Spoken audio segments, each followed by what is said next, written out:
Study IQ IAS, अब तैयारी हुई अफोर्डेबल।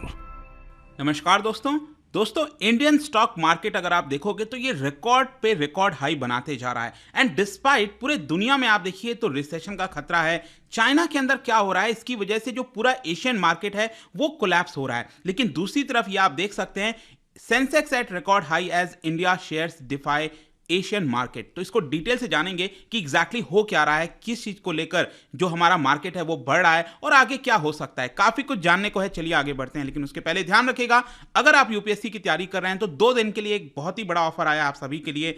17,500 में पूरा कोर्स यूपीएससी का जो फाउंडेशन बैच है वो आप ले सकते हैं by using my code Ankit live. हमारे वेबसाइट और ऐप पर जाइए एंड यहां पर ये बेस्ट एजुकेटर्स के द्वारा आपको गाइडेंस दी जाएगी। ये सारे क्लासेस लाइव कराए जाते हैं, मेंटरशिप मिलता है, कोई दिक्कत है, प्रॉब्लम है, आप अपने मेंटर से पूछ पाओगे। आंसर राइटिंग प्रैक्टिस आपके मेंस एग्जाम के लिए कराए जाते हैं। इसके अलावा एनसीईआरटी का भी एक लाइव कोर्स स्टार्ट किया गया है, वो भी आप ज्वाइन कर सकते हैं फ्रॉम 5 दिसंबर। इसके अलावा अगर आपको और एमसीक्यूज अटेम्प्ट करना है तो मेरे इंस्टा पेज पर जाइए, वहां पर स्टोरीज में जितने भी एमसीक्यूज हैं उसको आप अटेम्प्ट कर पाएंगे। चलिए शुरुआत करते हैं और सबसे पहले देखते हैं एग्जैक्टली हो क्या रहा है। देखिए चाइना के अंदर जिस प्रकार का प्रोटेस्ट हुआ है उसकी वजह से जो मार्केट्स हैं दूसरे देशों के वो कोलैप्स हुए हैं। लेकिन भारत का स्टॉक मार्केट ये रिकॉर्ड लेवल बना चुका है। आज फिर से इसने रिकॉर्ड बनाया है। रिलायंस इंडस्ट्रीज जो कि भारत की मोस्ट वैल्यूएबल कंपनी है 3% से ज्यादा बढ़ी है। आज डे हाई पर अगर आप देखोगे तो निफ्टी 50 का जो इंडेक्स होता है, मतलब जो नेशनल स्टॉक एक्सचेंज है उसके जो टॉप 50 शेयर्स होते हैं जिनको निफ्टी 50 कहा जाता है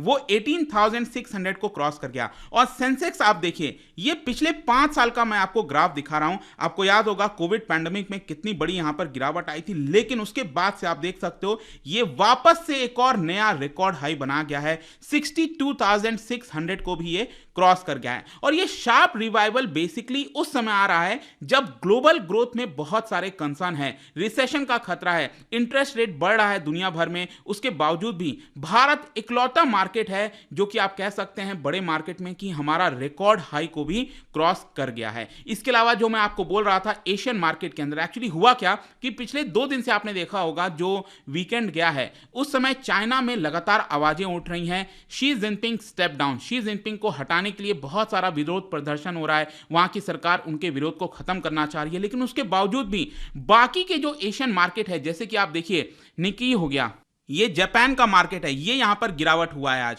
हांगकांग का मार्केट हो गया, ताइवान का हो गया, साउथ कोरिया का मार्केट हो गया, थाईलैंड वाला हो गया, इंडोनेशिया का जकार्ता कंपोजिट हो गया, शंघाई, हर तरफ आपको रेड देखने को मिलेगा। लेकिन इकलौता ये आप देख सकते हो जो भारत का निफ्टी है यहां पर आपको बढ़ोतरी देखने को मिलेगी। ये साफ दिखाता है कि इंडियन स्टॉक मार्केट एक अलग दिशा में जा रहा है। अब क्वेश्चन ये है कि इसका कारण क्या है। देखो दोनों आपको डोमेस्टिक और जो फॉरेन फैक्टर है वो देखने को मिलेगा। सबसे इंपॉर्टेंट क्या है कि हमारा भारत का स्टॉक मार्केट सेंसेक्स निफ्टी उसमें एक बड़ी उछाल आती है जब एफपीआई फॉरेन पोर्टफोलियो इन्वेस्टर जो बाहर के निवेशक हैं वो बड़ा पैसा भारत के स्टॉक मार्केट में लगाते हैं। तो एक्चुअली हुआ क्या है कि पिछले कुछ समय से आपने देखा होगा कि जो इंटरेस्ट रेट बढ़ रहा था इसकी वजह से भारत से वो लोग पैसा निकाल रहे थे। लेकिन यहां पर आप देख सकते हो अभी रिसेंटली का इन्फ्लेशन का डेटा आया है जिसमें यहां पर इन्फ्लेशन में थोड़ी कमी आई है। 7.7% यहां पर इन्फ्लेशन हुआ है, जिसकी वजह से अब यह आशा हो रहा है कि वहां की जो सेंट्रल बैंक है फेडरल रिजर्व यूएस का, वो जिस तरीके से रेट हाइक कर रहा था उसमें अपने थोड़ी नरमी लाएगा, उतना ज्यादा रेट हाइक नहीं करेगा। और जब रेट हाइक नहीं करेगा तो वहां से जो पैसा है वापस से भारत के मार्केट में लगने लग जाएगा। इसका एक और कारण भी है क्योंकि भारत एक इमर्जिंग मार्केट है और सबसे ज्यादा रिटर्न इन्वेस्टर्स को भारत के ही मार्केट से मिल सकता है। तो क्वेश्चन यह है कि क्या फॉरेन पोर्टफोलियो इन्वेस्टर्स वापस से भारत के अंदर पैसा लगाना स्टार्ट कर दिए हैं? बिल्कुल। यहां पर अगर आप देखोगे अक्टूबर 2021 से जून 2022 के बीच में फॉरेन पोर्टफोलियो इन्वेस्टर्स ने 2.5 लाख करोड़ विड्रॉ किया था भारत के मार्केट से और इसीलिए अभी कुछ समय पहले यहां पर गिरावट आई थी। लेकिन नवंबर के महीने में अभी तक ऑलरेडी 30,000 करोड़ से ज्यादा पैसा यहां पर एफपीआई ने लगा दिया है और बताया जा रहा है कि आगे आने वाले समय में भी ये यहां पर पैसा लगाते जाएंगे, जिसकी वजह से हमारा जो मार्केट है और तेजी से बढ़ने वाला है। और क्योंकि ये वाला जो आंकड़ा आया कि फॉरेन पोर्टफोलियो इन्वेस्टर्स अपना पैसा लगा रहे हैं भारत के मार्केट में, इसकी वजह से जो मार्केट प्लेयर्स का कॉन्फिडेंस है इंडियन मार्केट में वो और ज्यादा बढ़ता गया। मैं आपको बता दूं कि सबसे ज्यादा जो फॉरेन पोर्टफोलियो इन्वेस्टर्स हैं, जो पैसा आता है, सबसे ज्यादा यूएस से आता है। सेकेंड नंबर पर अभी क्या था कि मॉरिशस हुआ करता था, लेकिन सिंगापुर ने मॉरिशस को टेक ओवर कर लिया है और सिंगापुर सेकेंड नंबर पर आ चुका है। एक और दूसरा मैं आपको एक कारण बताता हूं, फॉरेन जो कारण है वो ये है कि चाइना के अंदर बहुत सारा जो इन्वेस्टमेंट लगा करता था पहले, वो शिफ्ट हो रहा है और उसमें एक बड़ा पैसा भारत की तरफ आ रहा है। तो भारत एक इन्वेस्टमेंट डेस्टिनेशन की तरफ देखा जा रहा है और इसकी वजह से यहां पर फायदा होगा, प्रॉफिटेबल होगा और इसीलिए यहां की कंपनीज को बेनिफिट होगा, जिसकी वजह से जो शेयर के प्राइसेस हैं वो भी आपको बढ़ते हुए देखने को मिलेंगे। इसके अलावा एक और बहुत इंटरेस्टिंग चीज मैं आपको बताता हूं। एक्चुअली हुआ क्या है कि जो क्रूड ऑयल का प्राइस है उसमें भारी गिरावट आई है। जी हां, एक बहुत बड़ा शार्प फॉल देखने को मिलेगा। चाइना के अंदर जो डिमांड है क्रूड ऑयल का, देखिएगा चाइना सबसे बड़ा इंपोर्टर है पूरे विश्व में क्रूड ऑयल का, और अगर चाइना में डिमांड कम होगी तो जाहिर सी बात है जब डिमांड कम होती है किसी कमोडिटी की, उसका प्राइस गिर जाता है। तो यही हुआ है यहां पर कि अगर आप देखो ये पिछले एक साल का क्रूड का प्राइस का चार्ट आपको देखने को मिल रहा होगा। याद होगा रशिया यूक्रेन का वॉर जब स्टार्ट हुआ था यहां पर, उसकी वजह से जो क्रूड का प्राइस है लगभग $140 पर बैरल के आसपास चला गया था और भारत की इकोनॉमी खतरे में आ रही थी, ऐसा लग रहा है। क्योंकि हमारे लिए तो संकट है ना, हम तो लगभग 90% क्रूड ऑयल वहीं से मंगाते हैं, बाहर से मंगाते हैं, तो इतना ज्यादा अगर हमें पे करना पड़ता, हमारा रुपी डेप्रिशिएट हो रहा था, बहुत सारे प्रॉब्लम्स आ रहे थे। लेकिन यहां पर जिस तरीके से आप ये वाला देखो, अभी रिसेंटली पिछले 4-5 दिनों में ये जो गिरावट आई है इतना बड़ा, ये वापस से $80 पर बैरल चला गया है। तो इसकी वजह से भी एक बहुत बड़ा पुश मिला है इंडियन स्टॉक मार्केट को। दूसरा, अगर हम डोमेस्टिक फैक्टर की बात करें, देखो भारत में भी जो रिटेल इन्फ्लेशन है उसमें भी थोड़ा सा आपको गिरावट देखने को मिलेगा। सितंबर के महीने में जो इन्फ्लेशन था, रिटेल इन्फ्लेशन, वो 7.4% था। अभी अक्टूबर महीने का जो आंकड़ा आया है वो है आपका 6.7%। ऑल्दो अभी भी ये आरबीआई का जो आंकड़ा है 6% का, उससे ज्यादा है, लेकिन एक कंफर्ट ये देगा जिसकी वजह से आरबीआई जो अपना इंटरेस्ट रेट बढ़ा रही थी, रेपो रेट बढ़ा रही थी, हो सकता है कि यहां पर वो रेट अभी थोड़ा सा कम कर दें, मतलब उतना तेजी से ना बढ़ाए, और इसकी वजह से क्या होगा कि लोन का जो ब्याज दर होता है वो भी यहां पर सस्ता हो जाएगा, मतलब कम होगा, उतना ज्यादा नहीं देना पड़ेगा, और इसलिए भी ये इंडियन स्टॉक मार्केट यहां पर बढ़ रहा है। तो ये कुछ कारण थे दोस्तों, आई होप कि आपको समझ में आया होगा कि क्या कारण है जिसकी वजह से इसमें एक बड़ी उछाल आई है।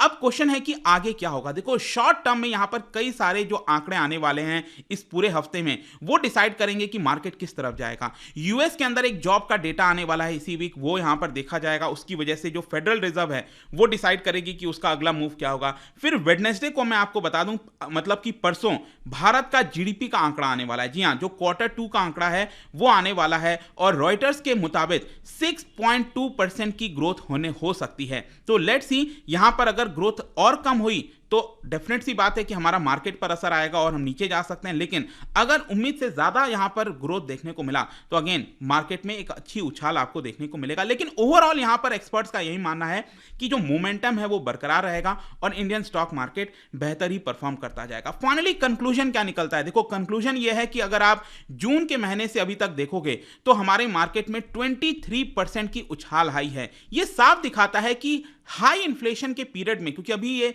इन्फ्लेशन का दौर चल रहा है, काफी ज्यादा इन्फ्लेशन आ रहा है, इस दौर में भी जो इक्विटीज इन्वेस्टमेंट है वो सबसे बेस्ट इन्वेस्टमेंट होता है। मतलब कि अगर मान लो आप अपना पैसा सेविंग्स अकाउंट में लगाते, फिक्स डिपॉजिट में लगाते, तो हो सकता था कि आपको उतना रिटर्न नहीं मिलता, और इन्फ्लेशन ज्यादा है, तो इस सिनेरियो में भी जो इक्विटी मार्केट है वो आपको बहुत ही अच्छा पैसा रिटर्न में दे सकता है। तो यही चीज था यहां पर। आई होप कि इससे रिलेटेड जितनी भी जानकारी थी आज मैंने आपको इस वीडियो में दे दिया। और जाने से पहले एक इंटरेस्टिंग क्वेश्चन, देखो अभी आपने रिसेंटली ये सुना होगा कि रशिया सबसे बड़ा सप्लायर बन गया है भारत के क्रूड ऑयल के लिए। भारत जो क्रूड ऑयल मंगाता है सबसे ज्यादा, अभी जो पिछला महीना गया है वो हमने रशिया से मंगाया है। लेकिन क्या बता सकते हो रशिया के पहले सबसे बड़ा सप्लायर कौन सा था क्रूड ऑयल के लिए? यहां पर इसका राइट आंसर आप सबको पता है, मेरे इंस्टाग्राम पर तो मिलेगा ही, वहां पर अगर आप नहीं हो कोई बात नहीं, टेलीग्राम से भी ले सकते हैं इसका सही उत्तर। मैं कई सारे जो एमसीक्यूज हैं वो यहां पर स्टोरीज में डालता रहता हूं। बाकी अगर आपको पीडीएफ चाहिए तो टेलीग्राम पर आइए, अलग अलग सोशल मीडिया पर आप जुड़ पाओगे, और जैसा मैंने बताया यूपीएससी की तैयारी कर सकते हैं by using the code Ankit live, ताकि आपको मैक्सिमम डिस्काउंट मिले, और सिर्फ 17,500 में अगले 2 दिन के लिए आप ये कोर्स अवेल कर सकते हैं by using the same code. I hope कि वीडियो आपको पसंद आया होगा। मिलता हूं next time, till then thank you very much, see you soon. Study IQ IAS, अब तैयारी हुई अफोर्डेबल।